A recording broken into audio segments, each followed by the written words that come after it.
The third quarter, what happened there that seemed to be the difference in the game? Yeah, we got sped up. It reminded me of Game 3 a little bit. They got into us, thought we crossed half court, not being organized. When you do that, turnovers are going to follow. And, the 14 for 23, it's been the story of the series. If you don't take care of it, you lose, bottom line. And when you don't take care of it, a lot of times it's just spacing, and we're not organized where we need to be. Again, they picked up full. They changed the game. And I also thought in the third quarter, we played good defense. We never, ever came up with a 50-50 ball. And that's just such a back-breaking feeling when you do everything right and don't come up with the ball. So we gave them a lot of extra possessions. That quarter absolutely killed us. I thought the rest of the game was very even. We played a really, really good fourth quarter with a lot of effort. But we got to be better throughout the whole game. David, what is the mindset now? I mean, I got to imagine this is why you fight so hard for home court advantage in the first round. Yeah, we talked about it, after the game. It's you win those last 3 games, not just to stay out of the play-in, but to get the home court in Game 7, bottom line. And we earned it. And that's what I told them in there. You've earned this opportunity. You earned the opportunity tonight to try to close it out because of the way you played in the series to get to 3-2.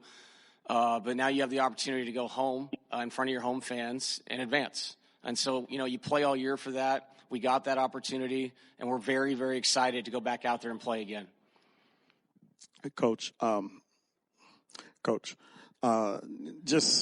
know it's a different prism for you, but, looking at this series as a whole, just the attrition of the series and how evenly played this series, what are your thoughts on that, just from kind of a bird's eye view, if you can, and, just how this translates into Saturday afternoon? Yeah, I mean, this is what I expected, to be honest. This felt like a 7-game series. Obviously, we wanted to close it out today, but it's an evenly matched series. There's so many good players out there, guys that can have nights. Jamal had his night the other night. Kawhi and James had a good one tonight. Obviously, Nicola's had his night. And Nicola gets fouled a lot. I'm not sure what was happening tonight, but for him to shoot 2 free throws with the amount of contact that was going on out there was absolutely crazy. They put smalls on him. Those smalls were allowed to do whatever they want. So I'm really excited for Saturday that we're going to be able to do the same thing with their best players, because if that's the physicality we're allowed to play with, we'll react to it, and we will go there in Game 7. Dia, you kind of touched on the 50-50 balls. Can you take a little solace knowing that it did seem like every bounce went their way, and if it's just more even Saturday, you'll be right there? Right. And, 50-50, too, it's a skill. And you're right. It seemed like every time they came up with it, somebody's in the corner would knock down a 3. Make a big play. We cut it to, it felt like we get it to 8, we get it to 6, and a play like that would happen. A ball get tipped at half court, they come up with it, ends up being a dunk. So we'll watch that, but it's one of those things, like you said, the median, hopefully it comes back, and we come up with some of those to find easy baskets, but that's also an effort thing, attentiveness, and we'd be better at that on Saturday if we want to win. David, with Nicola, I think he was held to 5 after halftime. It seemed like he was attacking a lot of closeouts at the three-point line.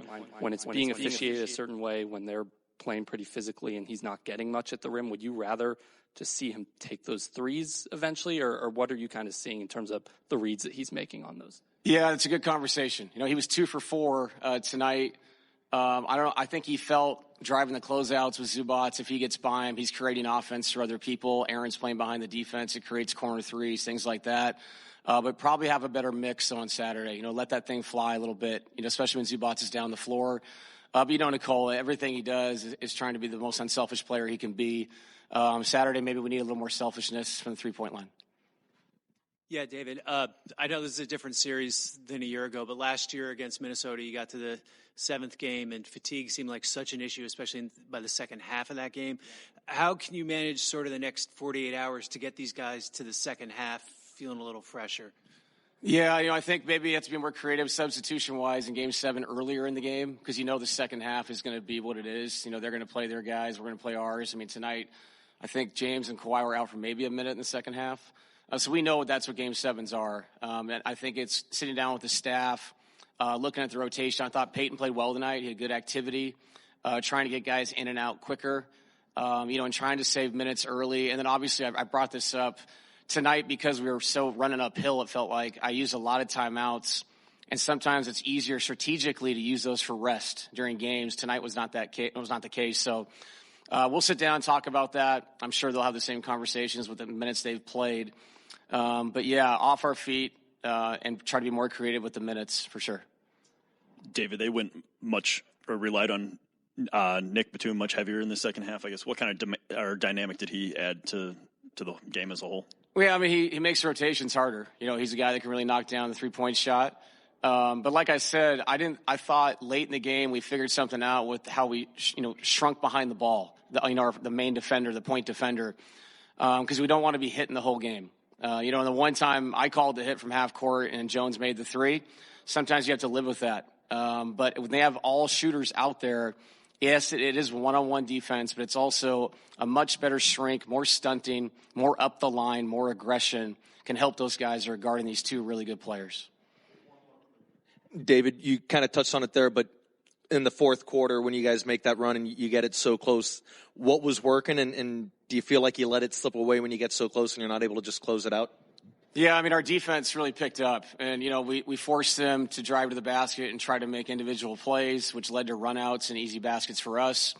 The question about the minutes, that's the thing. You put all this effort into that, you come up short, but I also think it's a momentum builder for Saturday. If we would have got blown out like we did last year in Minnesota, you kind of start to second guess yourself. I didn't see that tonight. I saw a really poor third quarter, and besides that, a very even basketball game.